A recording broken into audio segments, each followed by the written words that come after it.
This is Breaking Pressure, the voice of soccer reform, a podcast built to confront the broken U.S. youth soccer system and expose the pressures that are crushing real development. We're here to call it out: the pay-to-play platforms, the closed leagues, the politics gatekeeping talent, and erasing the voices of good coaches and local clubs.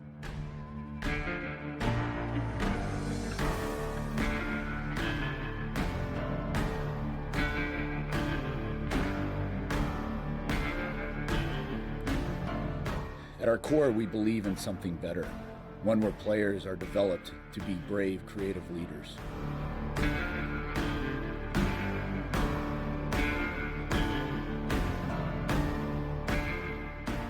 Inspired by the Kansas City Legends model and the training Legends for Life philosophy, this is where the next wave begins.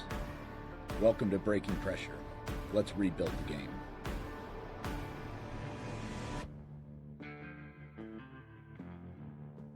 Hello and welcome back to Breaking Pressure. I'm your host, Brad Casper. Joined in studio with me today again is my lovely wife, Sarah. Sarah, welcome on an early morning of Saturday, September 20th. The fall is in the air, light weekend of soccer. Thanks for being here. I know it's early. Yeah, I want to say that I'm excited to be here, but it's Saturday morning, and I really thought we were going to sleep in today, Bradley.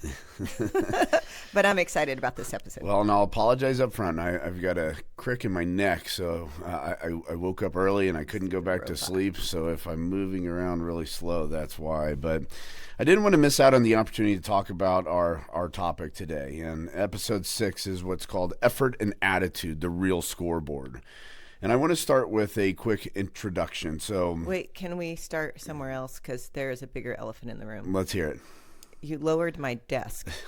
So I am no longer in a position of power and superiority. Well, I feel like I need to change this position. So the therapist in you is wrong. I did not lower your desk. I simply raised mine. I found the ability to elevate myself to your level. I didn't change your level at all. Yes. Oh my. I really liked being taller than you. After all of these, I had several comments about our tables were not equal, and I said, "You're right. I should be up there. Stop putting her on a pedestal." And so here I am. I'm now eye to my ego. I was like, "This is a power play." Now I'm eye to eye with you, and we'll see if you can bring it. See if you can bring attitude and effort to this podcast today. How about that? Sounds good, Kat. Oh, man. So today we're cutting right at the heart of one of the biggest problems in youth soccer. We've built a system that values wins, ranks, and trophies more than it values kids learning and the things that actually matter in life. So in the result, the players are being judged on outcomes they can't always control instead of the two things that truly separate champions from everyone else: effort and attitude. We tell kids the scoreboard is the only thing that matters, and then we're surprised when we burn out, stop loving the game, or can't handle adversity. The truth is, trophies don't build character, attitude does. Rankings don't last, effort does. And if we want to raise not just better players, but better people, we've got to start celebrating what kids can control. Not the politics of the games, the outcomes of the games driven by refs, parents, and coaches, not the shiny medals on Sunday. Understand that these are things.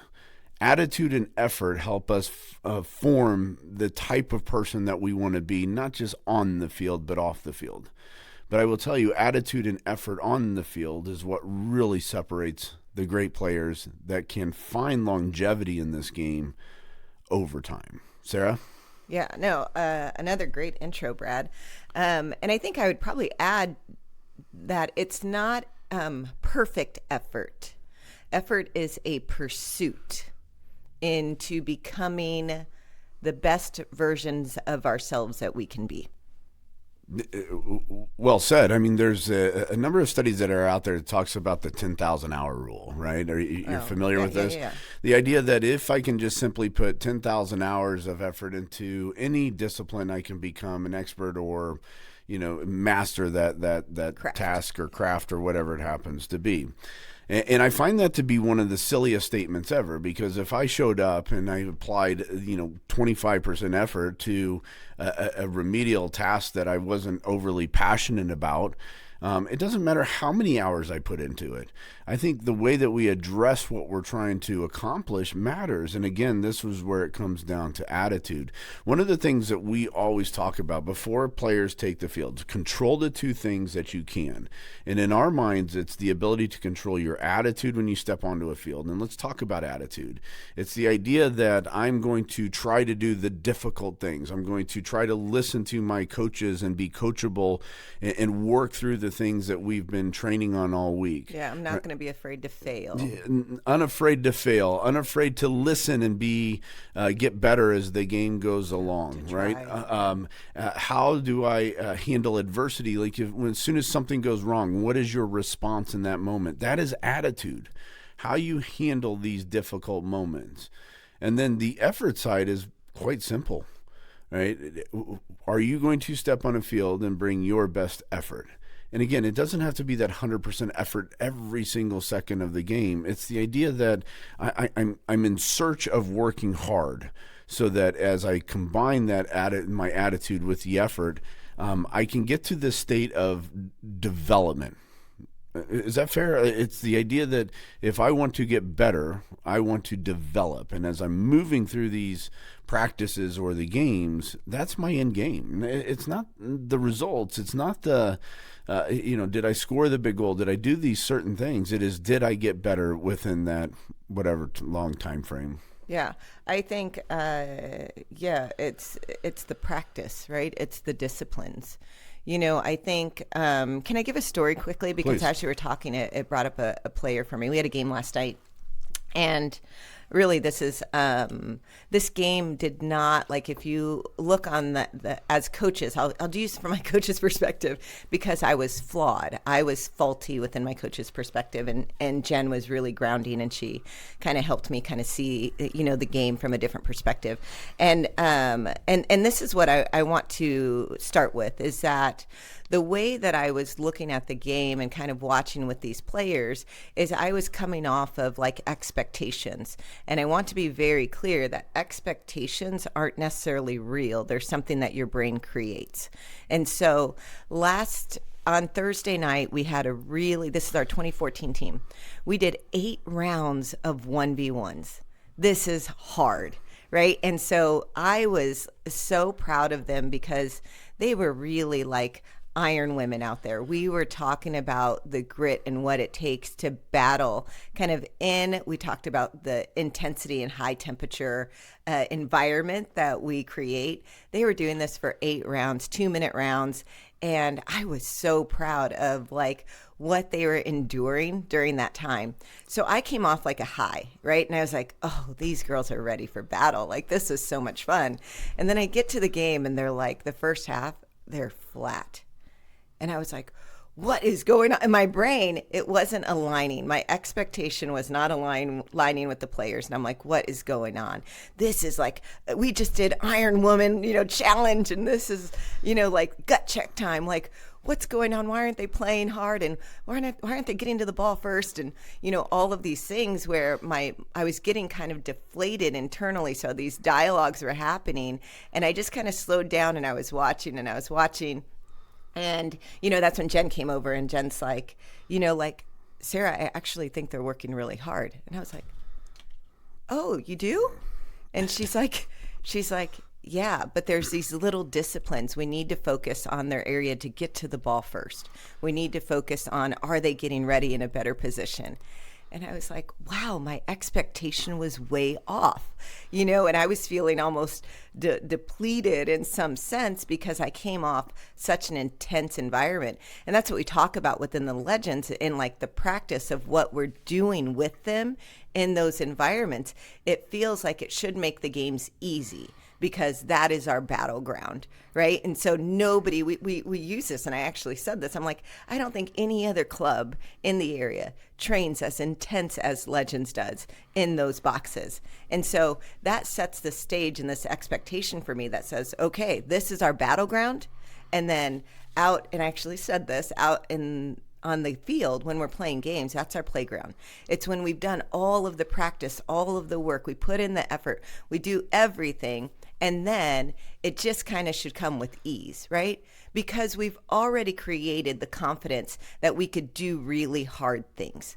We set the mindset. And I think that's really what wraps around like this attitude and effort. It's a mindset that we're creating for these players. Yeah, so let's talk about a couple of different things. One, you keep mentioning our environment. And for those listeners that aren't familiar with our environment, we train with the Kansas City Legends and on indoor fields. These are for our older girls. They train in the size of an 11v11 box. So if you think about the goal box of an 11v11 field, that's the exact same size of our green fields. And then our younger girls train in the size of a 9v9 goal box. So these are very tight spaces with walls all around them. And when we reference 1v1s, let's talk about why we reference 1v1s.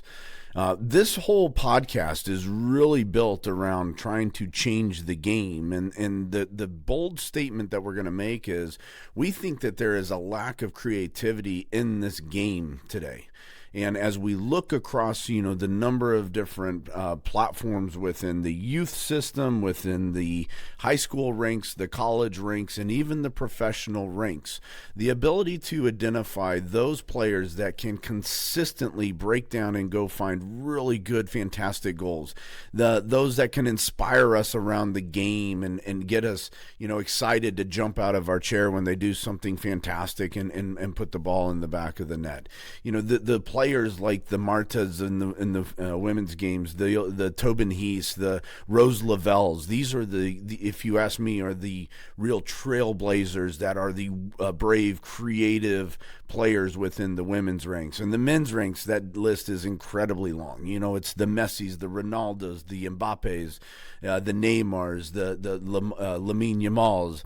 These are the players that move us, right? And so when we started this podcast, we're going down this path of saying, hey, we're really missing this creativity within the whole of the game. And as we take a step back, we're looking at why is this happening? And it starts at the youth level, and we're pinpointing, a number of different things within our own environment that of how we're trying to find that creativity and bring it on a larger scale to the world, to the game. And it starts with our environment, which is why we believe that doing, small-sided fields is very important so the ball stays on our foot. We can get repetition. We do a lot of skill work in every single training. And then we do a tremendous amount of 1v1s or 2v2s, especially at the early ages. And inside those 1v1s and 2v2s, we start to cultivate an environment, right? 1v1, it's a dog-eat-dog, right? You show up, you are looking at your opponent across the field from you, and it is now a battle. And within that 2-minute round, and 2 minutes may not seem overly crazy, but please keep in mind, it's not just two players on a field that are going at each other. It is two players that are playing each other with about 6 other rounds going on. So at any point in time, you could have 10 to 14 players running around this small box-style field, and all of a sudden what ensues is this idea of chaos. And within the chaos, we're still saying when you step on that field, bring your attitude and effort. Within those two things, effort is pretty easy because the intensity of the environment is going to push the kid, especially if they want to succeed. And by the way, at the end of every round, they have to step up and report their scores in front of everybody. And it's not an idea that we're trying to embarrass or anything. It's a motivation. You want to see, where can I beat my teammates? Can you turn this into, a real competition that is where there's some passion or there's some buy-in. Self-motivation. Yeah. And so the effort in these environments that you just described are through the roof. And I challenge any player out there or parent that's listening, you want to see the difference, just show up. I mean, it's not a hollow statement that says, hey, we train harder within our environment than most other clubs that are out there. Come see it. just come watch. I mean, it is chaotic. You may not like it. You may think it's silly, but at the end of the day, what you can't deny is that there is a tremendous amount of effort. And within that effort, Sarah, is where I think real character gets built. At the end of the day, most of these kids aren't going to be playing maybe past a high school level in some cases. A lot of them in college level, majority of them in a college level. But effort is something that they can take with them for the rest of their life. So when we put them in this environment and we start to see, just the natural growth as they step in and they find the ability to bring that effort into different facets of their life, I think that is a wildly powerful tool to be delivering to kids, especially in the youth game. Yeah, well, absolutely. And I feel your effort and intensity today. What? Like you got fired up there. Well, I feel like we get lost sometimes, right? Like it's hard because we launched a new podcast and we're talking about some very detailed topics. But I'm not sure everyone fully understands our mission yet. And the mission it's really centered around the beauty of the game and creativity and bringing fun back. And how do we cultivate the environment? And again, when I talk about fun, I said this the other night to my 2012s, and I'm struggling with them a little bit because they've had a tremendous amount of success. And when you have a lot of success, all of a sudden the ego starts to grow. And you can see it, right? Maybe you walk into practice, I don't need to work quite as hard. We've been doing really well. Or maybe, I can get away with just kind of jogging through this motion versus really getting into it. What I will tell you is to have really good growth, especially within a team sport, iron sharpens iron. You need everyone to show up and be a part of that solution. And so when you start getting people that are, maybe not giving their best effort when they're showing up day in, day out to these practices, and I'm well aware everyone has an off night. That's fine. I completely get that. But, I'm starting to see habits, and that's really what I look for. Effort's a habit. And you can see it in a number of different ways. I'll give some parents some great examples of what to look for. One, when the ball is on their foot, right, or coming to them, are they quick to get rid of it? Because effort oftentimes in our world says, receive that ball, go make something happen with it. Don't just get rid of the responsibility. More importantly, what about on the other side, when you're dribbling the ball and you lose possession? And I always talk about this. What's your response to it? And if you're somebody that loses the ball and then stands there and lets the next player on your team pick up your slack, that's not effort. And I will tell you, the older you get, it gets called out. And I had the privilege of watching, going with a buddy of mine in the college ranks, and we got to go to a scouting event and watch some of these players that were of the 26 class, I think is what they call them, 25 class, 26 class. And what I was really watching for was not necessarily who was the most dynamic on the ball, who could dribble, who could do certain.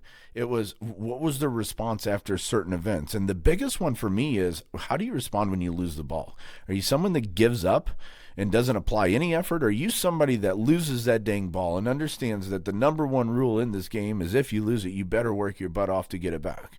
That is an important thing for any coach that's out there that's watching. And I didn't see a whole lot of it. And it was almost sad. The other thing is, like, effort is, how do you move off of the ball to want it? I remember watching all of these, and these are older girls that have been in the game for a while. The inability to see space on the field, or maybe it's just the pure drive to want to go attack that space to ask for the ball. It wasn't there. It was a lot of people walking around, going through motions, really uninspired soccer. And when we take a step back and say, well, gosh, why isn't there creativity at some of these higher levels?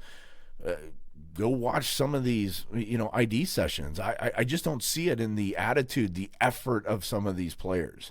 And so how do we change it? Well, we go back to kids that are stepping on the field at 8, 9, 10 years old, and we start to reestablish what I always define as good habits. Right? My players, they know. I say, are you going to form a good habit or a bad habit? A good habit to me is when you lose the ball, you win it back, or at least you work to win it back. I don't care if you get it every time, but what is your effort and attitude to win it back? if you make a mistake, how do you respond, right? Are you somebody that hangs your head and pouts? Or are you somebody that, picks your head up and says, let's move on to the next thing? These are the attitude and effort things that we try to stay focused on. Yeah, Brad, I think, listen, I love this, and I love your intensity. You are on a mission today.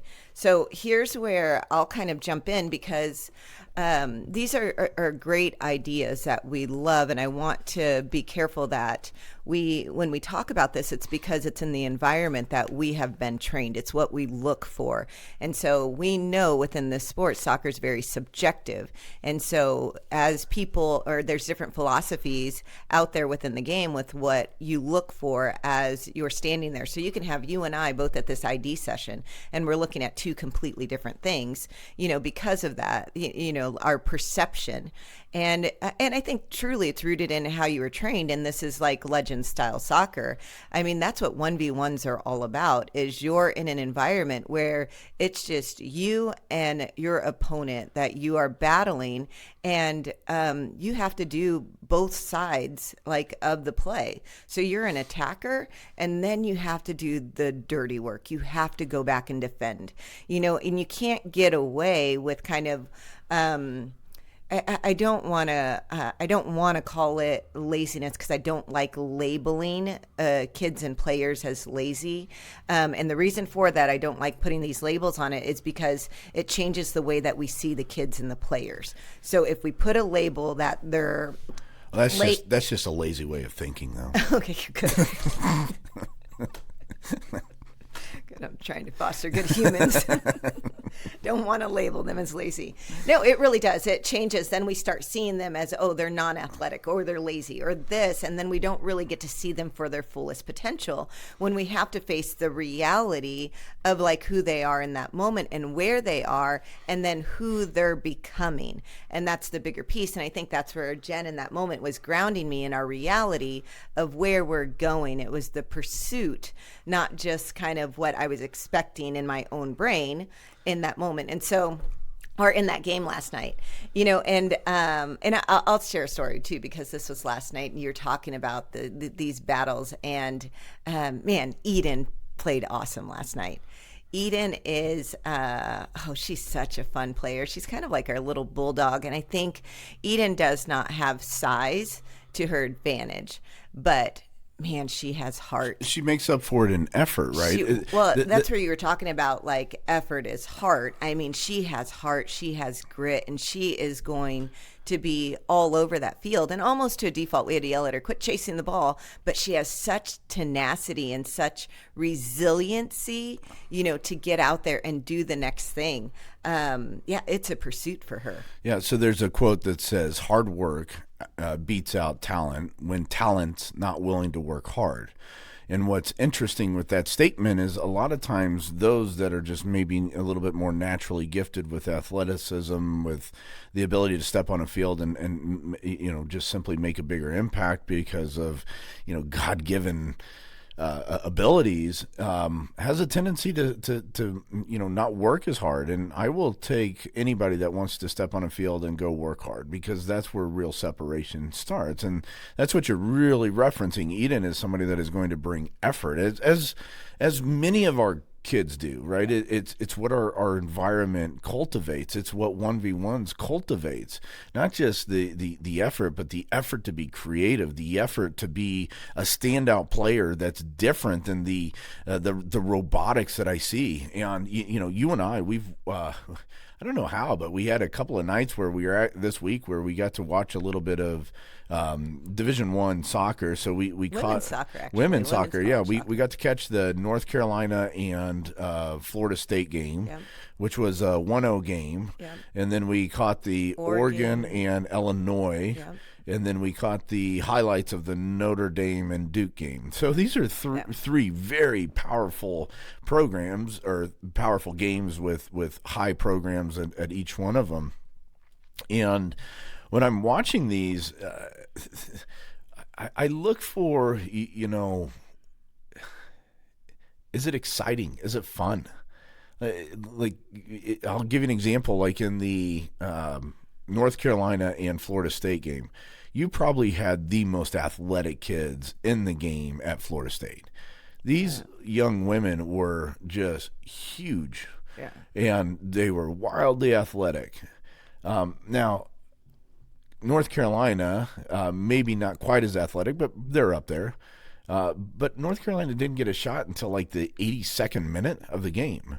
So we're 80 minutes into this game, and I'm sitting there going, man, I want to be inspired. I want to see somebody go at it and make something happen. We don't get a shot on goal until like minute 82.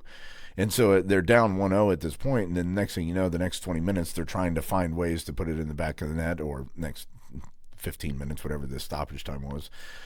And all of a sudden they had maybe 6 to 8 shots at the very end. None of those came off of overly creative players. And what I'll tell you is I don't think it's a lack of effort. I think in all these games, these women are working hard, right? They're playing a game. You talked about it earlier. There's various styles that people can adopt and play with. The issue is the style that most of them have gone with is wildly athletic. Don't lose possession, right? Keep it at all costs. But I didn't see a whole lot of real good possession play in a lot of these games either. And so at the end of the day, I'm sitting here going, man, it's just not the prettiest brand that I'd like to see on the field. The effort's there. I think the attitude is right. But the environment that maybe we've cultivated some of these players in it's not generating the same level of creative play that I'd like to see. Yeah, and I think that, Brad, what I noticed in the game, and I will tell you that I just like you, I look for creativity. And I did see maybe 2 moments, and I got excited about it. There was a step over, I think. Oh my gosh, the gal out of the back, she just broke her down. And that was fun, so we got excited. So there was Florida State, there was a left back, which would have been your 2-3 positioning for people that like to use numbers. But your left back, she just broke this girl down, and holy cow, it was fantastic. Yeah, I know exactly what you're talking about. Yeah, so there were a couple moments, and those are the things that excite us. But again, it's because of the environment that we train in. It's from our lens and our perspective of how we see it and how we kind of support the growth and the development of these players. And I will say on and off the field, I can't imagine like every single one of those players, they're playing Division I, they're at elite schools, they're probably in some way these elite performers, and so I think about this effort attitude thing as a mindset. I mean, I don't know any of those players, but there's a big difference for kids that want to go play at those levels, that want to hone in and focus on their craft and master it. They want to practice. Like, I think, like right now, I can almost guarantee none of my 14s are awake and putting in time and work right now, right? They're 5th graders, 6th graders. Like they're not at the mindset to develop that eliteness. What's going to separate me from somebody else? How do I narrow in my focus, my discipline, my self-control? How do I channel all of that to get in the zone, if you will, to become an elite player? And most of them are probably rightfully so, all sleeping in, enjoying their Saturday morning, probably waking up. But there's a difference. I was going to say probably waking up to donuts or something fun. Yeah. But there's a difference for the mindset and the players that we're trying to create that will have longevity in this game, so they can develop the character traits of that will last. Again, it's that will help pursuit. You stand out, right? That's the whole point of this. If you want to be seen as a player, you've got to create separation. How do you step on a field and know that coach sees me? Because we value so much. Hey, don't make mistakes. Don't make mistakes. Well, not making mistakes for North Carolina resulted in 82 minutes of 0 shots on goal. Now, maybe they kept the types of possession that they wanted throughout the game, but it didn't translate to creating opportunities, right? And so as we talk about what you're framing this nice little narrative around attitude, effort, preparation, how do you create a good, long-lasting athlete that can make a difference, it's one, you've got to stand out. And if you're going to stand out, it comes down to approaching the game with the correct attitude and effort in every one of your environments. And the sharper that you can get with preparing yourself for practices, for games, for whatever events you're tackling, the more you're going to hone in on what your true ability in the sport is, and the easier you'll find it is to get seen. And I talk about this all the time, Sarah, and I think we're just now starting to see it as the older you get, you know, when you get into high schools or colleges, or you start to see the separation of trainings, who trained in certain environments versus others. And it comes down to, you know, the ability to control the ball in difficult environments. It's you under high pressure situations, what kind of player are you? That's what we're trying to train. We try to put them in a pressure cooker, and we try to give them the tools to bring the attitude and effort, so that that pressure cooker just becomes another day at the job, day at the office, right? It's not a big deal.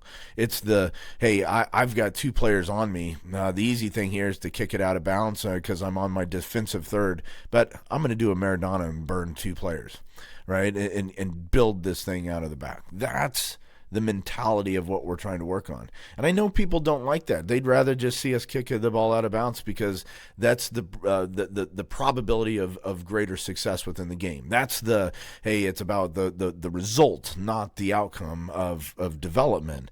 Me and you and I, we sit there and say, go try it. Who gives a crap? You know, if they score a goal off of a Maradona out of the back, that's all right. And the more that we talk about it, the more conviction I have that I don't really care if that's happening at ages from, 12 to 16, 12 to 18. I'm going to tell you, when you get into college and winning starts to matter more, we need to be a little bit more calculated with where we want to take the risks. But I still want you thinking about risks, because the attitude that you have as in a Legends mindset is a go-for-it attitude. Yeah, I think because in our environment we're helping train their brain, right? And that's your brain controls your body. I'm a great example. I had to marry a therapist. That's how well my brain works. So. Oh, yeah. I mean, listen, I ended up listening to the Mamba. I did the audiobook because the Black Mamba, which is by Kobe Bryant. And I had a couple mistakes in there thinking that I got the right book. But nonetheless, I was able to listen to a few of them. And as I was listening to kind of the decoding of what the Mamba mindset really is, one of the things stood out with what Kobe identified. And he said excellence is a practice. Excellence Absolutely. is a practice. And I think that's what we're talking about in our environment, that we started at really young ages. And I don't have the expectation for these kids to have the narrow in the zone of an elite athlete. Mind you, they're showing up to practice and they're doing TikTok dances and they're talking about school or anything else but soccer. And so I don't really know, when did that happen for you? When did your brain click on to say, this is a job, I have to go to work, I have to get in the zone? That's a great question. That? For me, I the best that I can recall was there was a moment in my freshman year of high school that I was probably goofing around more than I should have during high school season. And I made a very conscious decision that that's not the path I'm going down. This is me. I want to go play at the next level, and I dedicated the next 3 years, so much so, all the way down to my diet, how I approached working out on a daily basis. And I don't pretend that I was perfect. I don't pretend that I was anything overly special or great, but I definitely focused my life to getting there. Now, that doesn't mean that I didn't focus on getting better prior to that, or have good growth and development prior to that. But my freshman year in high school was, I clearly remember when it turned a corner and said, this is me and this is what I want to do. And we talk about this all the time, right? Just be patient. We're in such a race to get to this end game, and I think a lot of us think about Division I or whatever it looks like as the end game. But what we tell our kids is we will match your effort. So Sophia is one that says, "Oh, I want to play at college. I want," and thanks to our coach, she wants to go play at Notre Dame. And right now, I can guarantee you she's sleeping. yeah, she's not up she's preparing not to go up play at Notre preparing. Dame. Yeah, that's right. So, but that's and I love it for her, right? I don't want to crush anybody's dreams, and I tell everyone, if that's what you want, that's great. But there will be a moment where you're going to have to decide if that's really what you want. You're going to recognize the difference in effort that it takes to go do that. And when you make that decision, it's important that we as parents, we as coaches help cultivate and match their energy and effort to try to make those things happen. But I'm also not going to sit here and say, oh, yeah, you need to go. You're a D1 player or a professional player just because you're in our environment. It's an attitude and a mindset that when they come to that conclusion, they own it. They own the identity. They own the journey. And we would be more than happy to help them with down that road. Yeah. And I think for me too, Brad, it was probably in high school, and so it makes me chuckle with my expectation that I have for these younger kids when we talk about, turn it on and get ready, all of these like habits that we expect them to have right away, and versus like helping them develop into that, like helping them be more consistent with how to narrow in their focus, how to teach them to think about like that narrative inside their head and getting them to a place of more consistency, if you will, that when they show up to play, they can be bring out their best effort, right? And the best effort is their best version of themselves, and they're going to keep trying. And so I think for me too, it was in high school. I think it was probably high school, like club level for sure, but I don't think it kicked in until I played like my first game Friday night under the lights.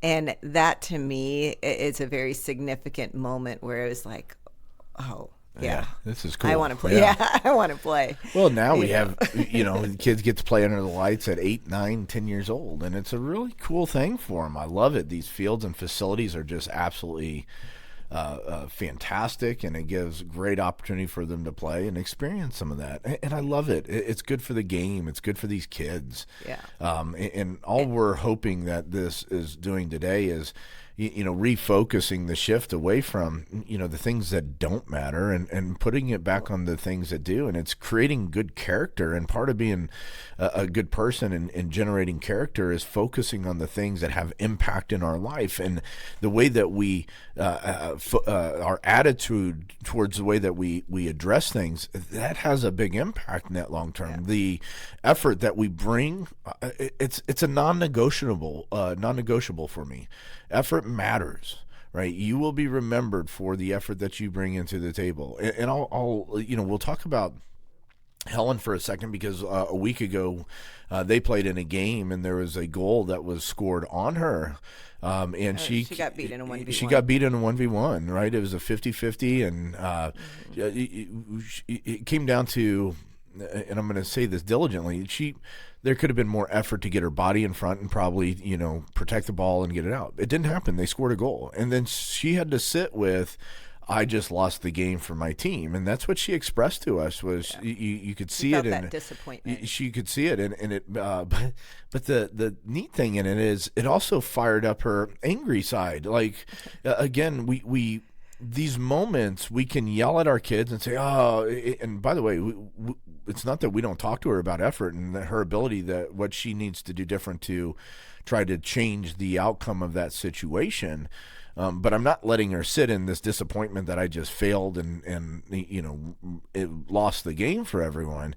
In fact, what I did was we reshaped it and said, boy, after that happened, you played with an intensity that was pretty darn inspiring. And so she got pissed off.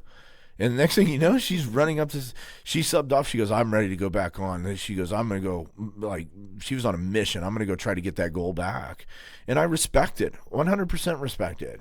And I know it sucks, not only as a parent, but as the coach, you're kind of getting this double whammy in this environment. But at the same time, again, what wonderful learning opportunity. Yeah, but I think there's two things within that, maybe more. But yeah, we turned it into a lesson, and it wasn't us that turned it into a lesson. She did. She did it for and herself. I think that's the difference, is when it's like coming from like intrinsic, like within self, versus within other people. We talked about it before. If it's motivated by other people, then they're trying to, that motivation will fade. It won't last because they're trying to maybe please mom and dad or the coaches or whatever.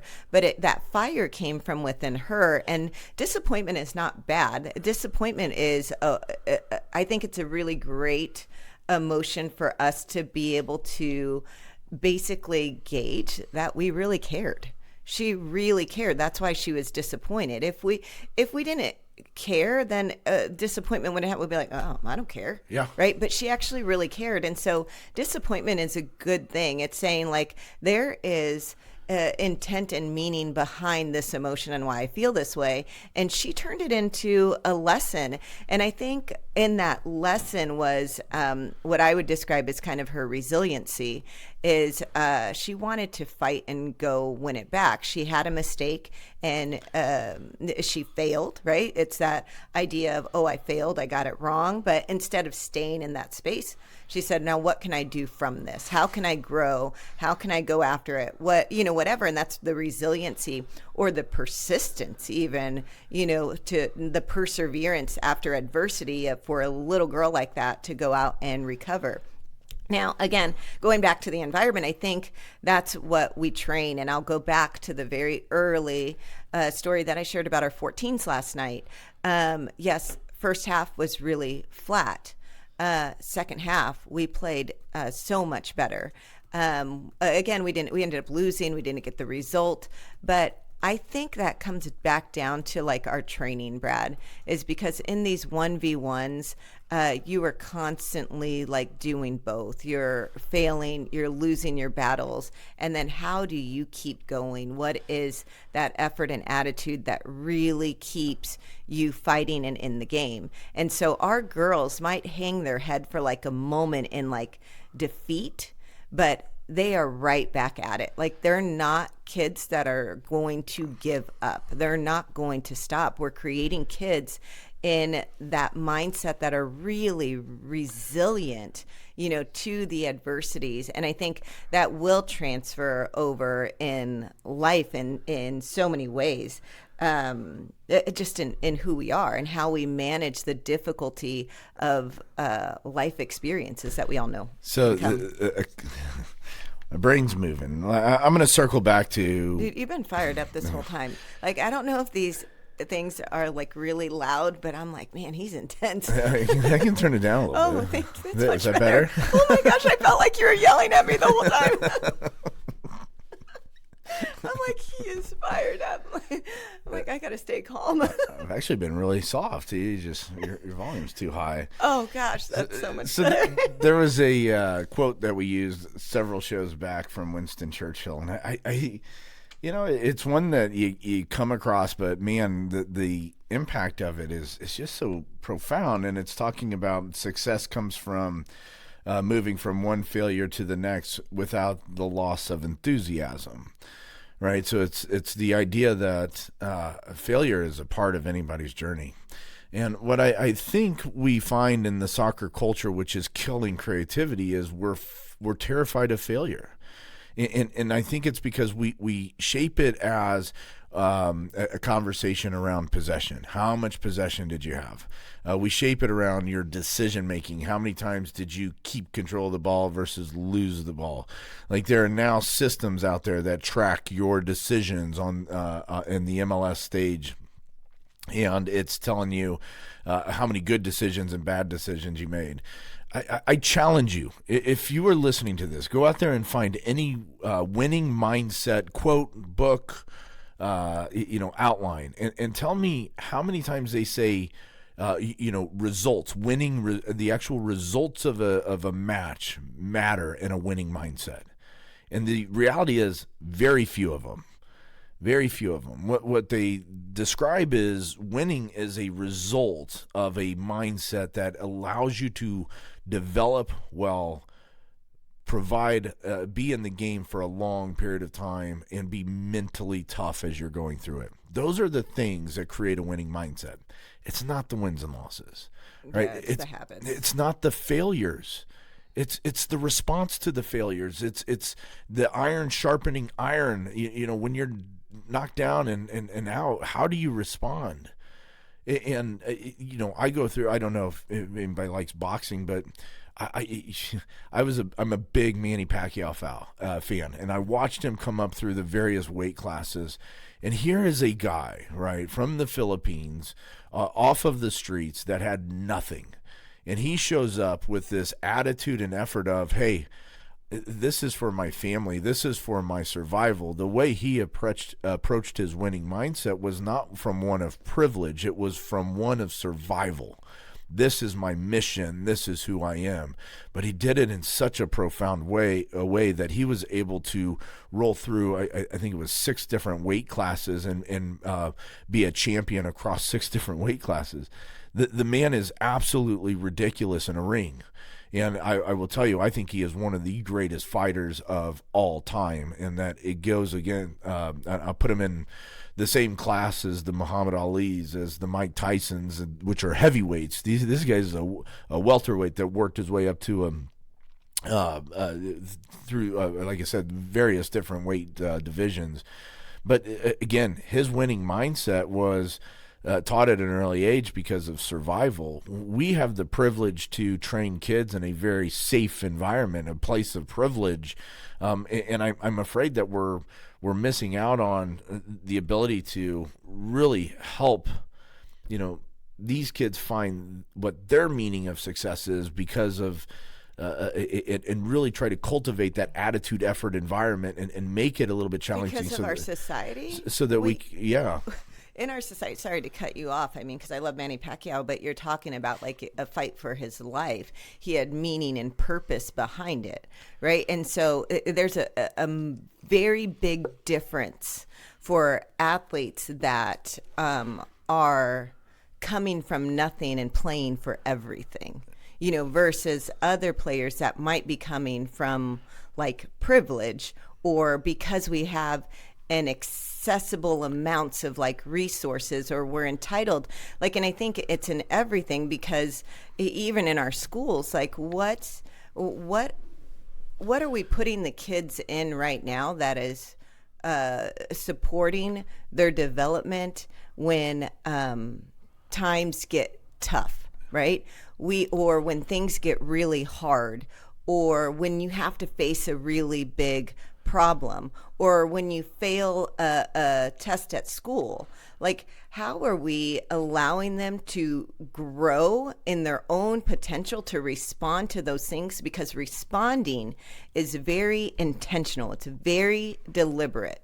But yet we've catered or created a society that everything is easy for the most part for these kids. And I'm generally speaking, because yes, there's a lot of kids out there that are facing adversity. But when soccer, these sports become like money based or driven by the badge or how much you're paying to play on a team, then there's truth in somebody like a Manny Pacquiao that it is fighting for his life. He's fighting with heart. He's fighting because his community needs him to. He's fighting because of his country. He's fighting for things that have meaning to him. You know, here in our society, we are so privileged. We get things handed to us all the time. If a kid fails a test, they can retake it 3 or 4, 5 different times. You know, like it's creating. What is that quote that you said about softer culture? No, it's the idea that easy times create soft people. Soft people create hard times. Hard times create hard people. So we're at a point in our society where things seem to be very easy, and in these environments, it's easy to kind of sit back on your laurels and just kind of go through the motions. And what that ends up doing is our character becomes softer. We create greater problems because we don't we don't put ourselves in these situations where we have to, work hard and bring those effort and attitudes. And I don't say this loosely, right? There's a tremendous amount of kids that step into environments and they just bring wonderful effort, right? And great attitudes. But I think it's our jobs as coaches, as parents, to sit there and say, we need to make sure that our kids can handle the difficulties of life. I don't need to hold their hands or baby them through all of these movements.